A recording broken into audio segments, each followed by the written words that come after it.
Assalamualaikum warahmatullahi wabarakatuh. Kembali lagi dengan saya Budia Holidah, tentunya dalam pelajaran Bahasa Indonesia.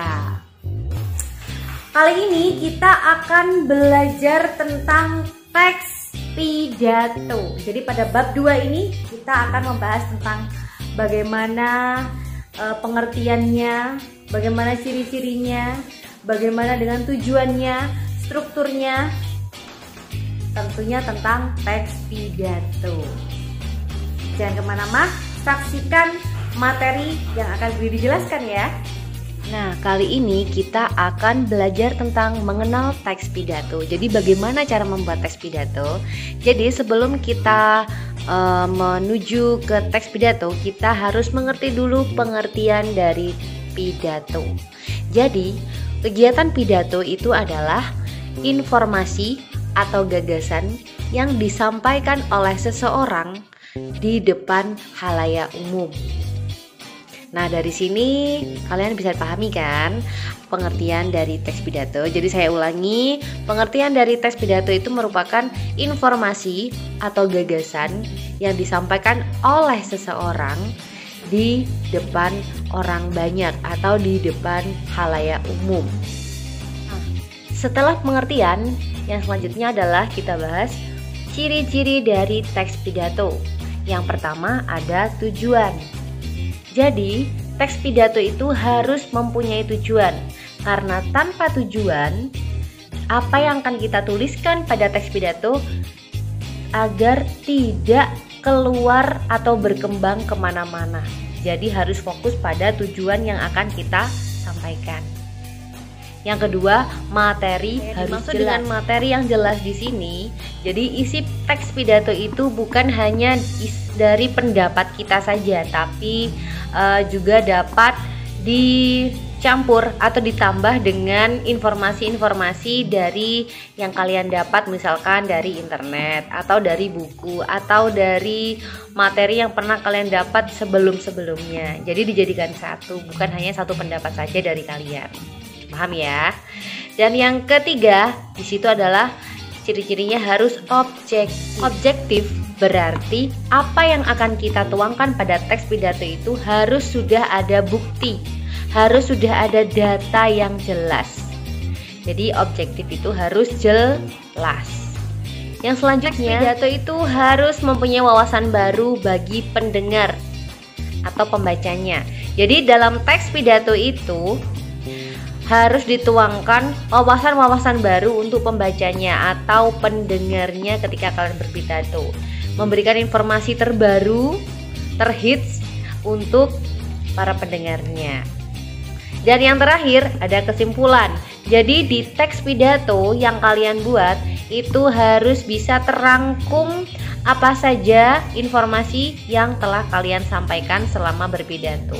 Jadi biasanya kesimpulan ini terletak pada akhir pidato sebelum penutup. Setelah kita mempelajari pengertian dan ciri-ciri, selanjutnya adalah tujuan dari teks pidato atau ketika berpidato.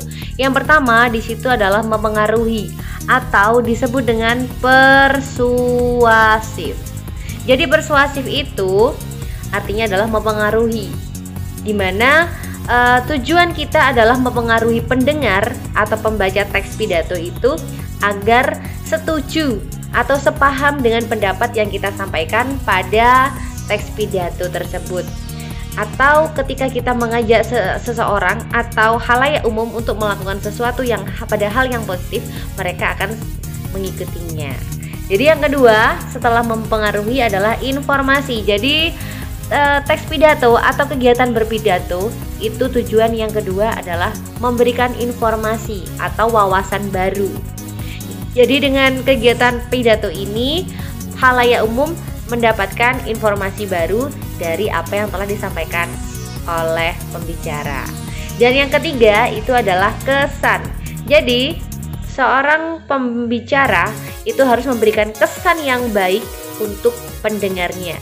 Karena tanpa kesan yang baik, pendengar tidak akan dapat menerima materi atau informasi yang akan kita sampaikan dengan baik. Nah, itu tadi adalah pengertian, ciri-ciri, dan juga tujuan dari pidato atau retorika. Dan tentunya dalam sebuah retorika itu atau teks pidato itu ada yang namanya struktur. Dalam mempraktekkannya itu ada 3 cara.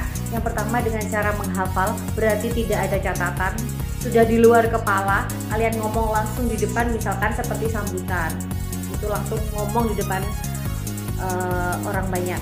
Yang kedua dengan cara menghafal, berarti kalian sudah mempersiapkan sebelum acara, jadi sudah ada catatan yang kalian rangkum, lalu kalian pelajari, dihafalkan, baru setelah itu besoknya kalian langsung tampil pidato. Dan yang ketiga itu dengan membaca atau dengan catatan kecil. Biasanya ini dilakukan saat ketika kalian khutbah. Jadi dengan ada teks kita membaca dengan intonasi dan gestur kita sesuai dengan apa yang akan kita sampaikan. Nah, kali ini kita akan belajar tentang struktur dari teks pidato. Jangan kemana-mana ya. Nah, setelah kita mengetahui tentang pengertian, tentang ciri-ciri dan tujuan, yang terakhir adalah struktur teks pidato. Jadi pada struktur ini yang pertama ada pernyataan posisi atau bahasa gaulnya adalah pembuka pidato. Jadi pada tahap pembuka pidato ini yang pertama ada salam. Kalau orang Islam ya bil assalamualaikum. Selanjutnya ada sapaan penghormatan. Biasanya setelah assalamualaikum ada yang terhormat Bapak Presiden, yang terhormat Bapak Menteri dan sebagainya, pengunjung atau undangan yang telah hadir pada acara tersebut. Terus selanjutnya juga ada kalimat pembuka. Jadi kalimat pembuka itu biasanya isinya ucapan syukur kepada Allah.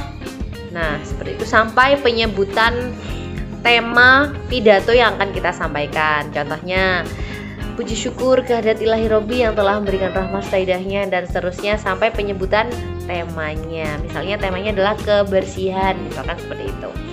Nah, tahap selanjutnya itu adalah tahap argumen. Jadi ada pernyataan posisi atau pembuka. Selanjutnya adalah tahap argumen atau isi. Biasanya pada isi pidato ini itu bersifat berupa gagasan.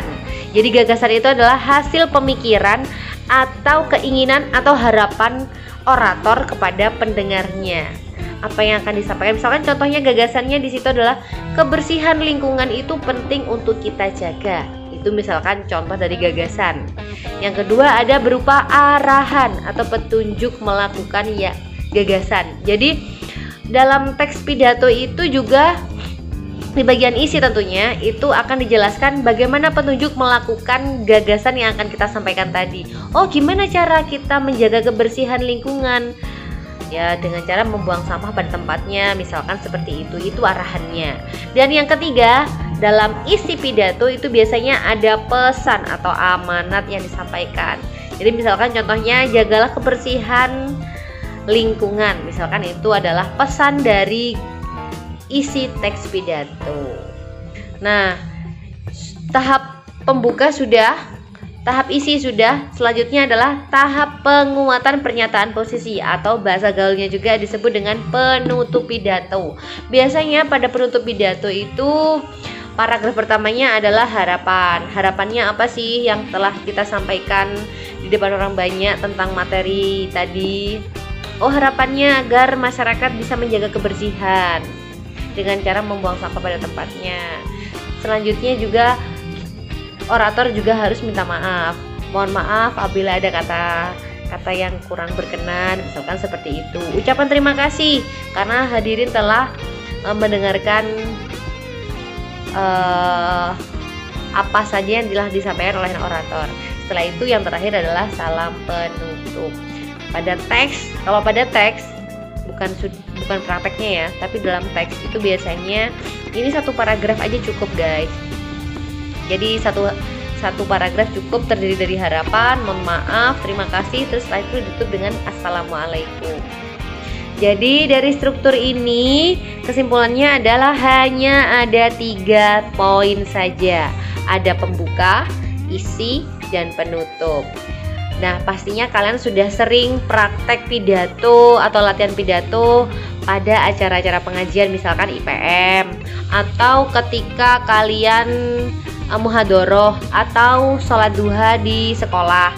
Biasanya kalian sering melakukan kegiatan pidato ini. Jadi tugas kalian selanjutnya adalah silahkan membuat teks pidato dengan tema kebersihan dengan struktur pembuka, ada isi, dan penutup. Nah, itu tadi adalah materi dari bab 2, yaitu teks pidato. Jadi tugas selanjutnya adalah kalian silahkan bikin teks pidato dengan tema kebersihan dan dikumpulkannya pada pertemuan akan datang. Jangan lupa ya, diupload di pada kolom jawaban. Kalau misalkan tidak bisa diupload, bisa kasih tulisan aja. Yang penting kalian sudah mengumpulkan di Sidikmu, jadi Bu Didi bisa menilai pada aplikasi Sidikmu ya. Terima kasih atas perhatiannya. Assalamualaikum warahmatullahi wabarakatuh. Tetap semangat belajar, oke?